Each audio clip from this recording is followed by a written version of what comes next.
सभी को राम राम जी। तो भाई आज होली, छोटी होली है, लेकिन मुझे सुबह सुबह कहीं जाना पड़ा, ज़रूरी काम था।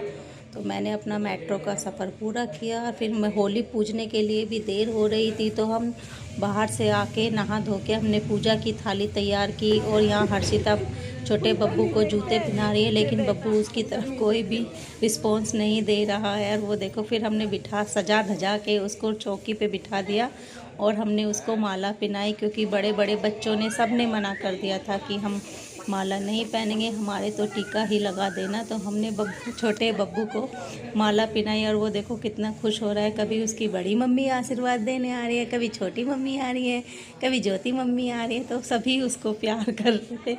तो ये हमारे घर में सबसे छोटा नन्ना मुन्ना मेहमान है, ये जो बहुत दिनों के बाद हमें नसीब हुआ है। तो हम इसको गोद में उठा के होली पूजने के लिए गए। फिर हमने वहाँ पे होली की पूजा की बहुत अच्छे से, तीनों देवरानी जिठानी ने हमने पूजा की वहाँ पे।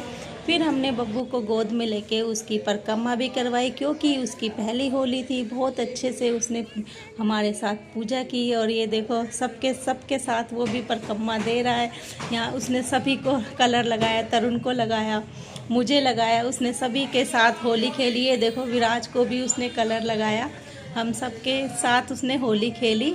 तो हम भी उसके साथ होली खेल रहे थे, क्योंकि उसकी पहली होली थी। फिर हम घर की तरफ आए।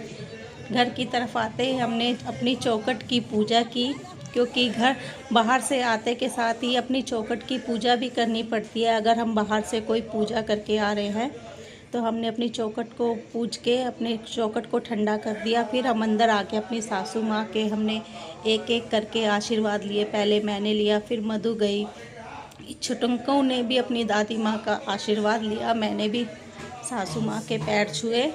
और ये देखिए, ये छुटंकू कह रहा कि छुटंकू ने बोला कि मैं भी दादी माँ को कलर लगाऊंगा। यहाँ ऋषि भी आ गया और वो दादी के पास चला गया, उसने भी दादी माँ को कलर लगाए और दादी माँ ने सभी को आशीर्वाद दिया। तो सबकी होली बहुत खुशियों भरी होनी चाहिए।